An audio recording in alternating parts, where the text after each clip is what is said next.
DYFI ni Philbrui Dukli Bedek Committee ni Kothumung Pandanor Saway Kok Tisalo Bordowali CPIM Habanok ni Holnogo Kaisa Bai Thangmosui Thirmani Panda Songsajaka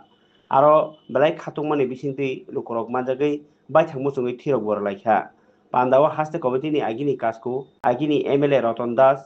Agini MP Jorna Das Boydo Samung Tangchanai Neta Srijon Dev Agini Sikla Neta Bikas Debnath তাই স্বপন প্রধানক হবই Agartala municipal কর্পোরেশননি mayor কাউন্সিলনি আগিনি আদং Abhijit Bhattacharya DYFI হাস্টেক আদং অরিন্দম বিশ্বাস তাই বল্টি বিশ্বাস হবই গোबांमा তাবুকনি তাং সংগ্র ডিওয়াইএফআই বিভাগের সম্মেলন চতুর্থ সম্মেলনকে সামনে রেখে আজকে এই রক্তদান শিবির আপনারা জানেন আমরা যে জায়গায় রক্তদান শিবিরটা করতে যাচ্ছি বরদোয়ালি অঞ্চলের মুখ্যমন্ত্রীর বিধানসভা কেন্দ্র আমরা দেখেছি গোটা রাজ্যে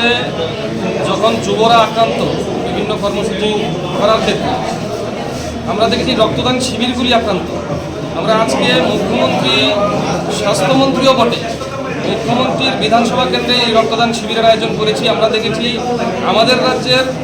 মূল হাসপাতালগুলো জিবি বলুন আইজিএম বলুন এখানে রক্তের ব্যবসার একটা চক্র তৈরি হয়েছে আমরা নেশার জন্য আমরা যেভাবে প্রতিবাদ করছি রক্ত বিক্রির এই চক্র তৈরি হয়েছে আমাদেরকে রক্তদান শিবিরগুলি আক্রান্ত করা হচ্ছে রক্তদান করার ক্ষেত্রে যুবরা আসতে পারছে না আর এই জায়গার মধ্যে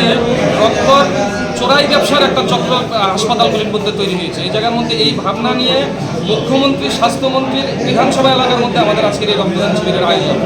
হুগলি বিভাগের চতুর্থ সম্মেলন আপনারা জানেন আমাদের গোটা রাজ্যের মধ্যে অঞ্চল সম্মেলনের পর মহকুমা সম্মেলনগুলি তৈরি শুরু হয়েছে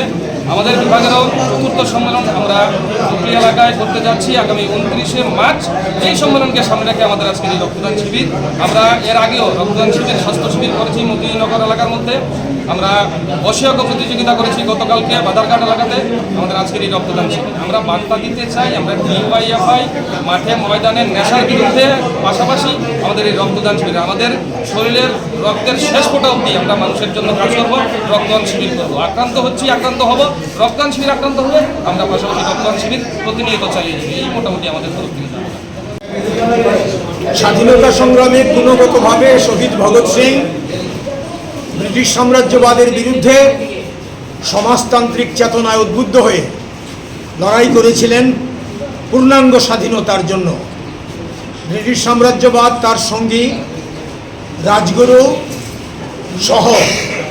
তারা তিনজন ছিলেন সুখদেব রাজগুরু ভগৎ সিং তাদেরকে তাদের জীবন কেড়ে নেয় ফাঁসিতে ঝুলায় তারা দমে যাননি তারা বার্তা দিয়ে যান ভারতকে মুক্ত করতে হবে ভারতবর্ষের সমাজতন্ত্র কায়েম করতে হবে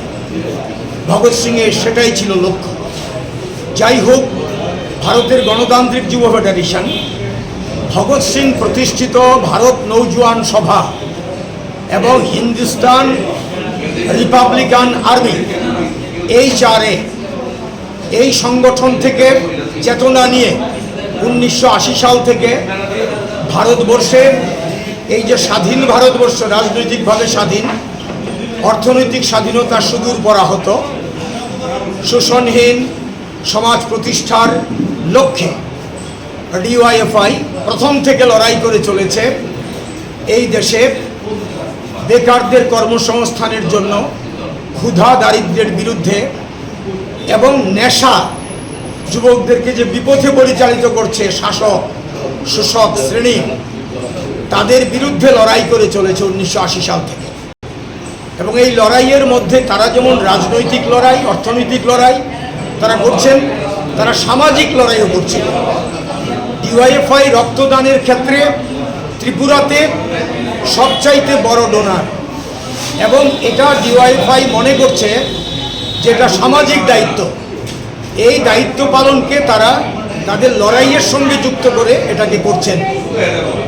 2018 থেকে এই রক্তদান শিবির করতে গিয়ে ডিওয়াইএফআই কমরেডরা আক্রান্ত হয়েছেন মার খেয়েছেন তাদের রক্ত ঝরিয়েছে আরএসএস বিজেপির দুর্বৃত্ত বাহিনী এটা এটা এটা আমি খুব জোর দিয়ে বলতে চাই রক্তদান করতে গিয়ে মানুষের প্রাণ বাঁচানোর জন্য রক্তদান করতে গিয়ে আক্রান্ত হওয়া শাসক শ্রেণীর দ্বারা আশ্রিত, তাদের আশ্রিত দুর্বৃত্তদের দ্বারা, এটা কল্পনা করা যায় না। তাদের পেছনে শাসক শ্রেণীর নেতৃত্ব, মন্ত্রী, এমএলএরা ছিল। রক্তদান শিবির বন্ধ করে দিয়েছে ডিওয়াইএফআই। এই ঘটনা গত 8 বছরে ত্রিপুরাতে ঘটেছে, কিন্তু ডিওয়াইএফআই দমে যায়নি। ডিওয়াইএফআই তারপরেও একের পর এক রক্তদান করে চলেছে। বামফ্রন্ট সরকার থাকতে ডিওয়াইএফআই যেভাবে রক্তদান করত, তখন ত্রিপুরা রক্তদানে স্বয়ম্ভর ছিল। কিন্তু বর্তমানে বিজেপি মথার যে সরকার, আইপিএফটির যে সরকার, এই সরকারের আমলে রক্তের স্বল্পতায় রুগী মারা যাচ্ছে। এই রাজ্যে রক্ত নেই, মানে ডোনার কমে গেছে। তারপরেও মার খেয়েও ডিওয়াইএফআই রক্তদান করছে।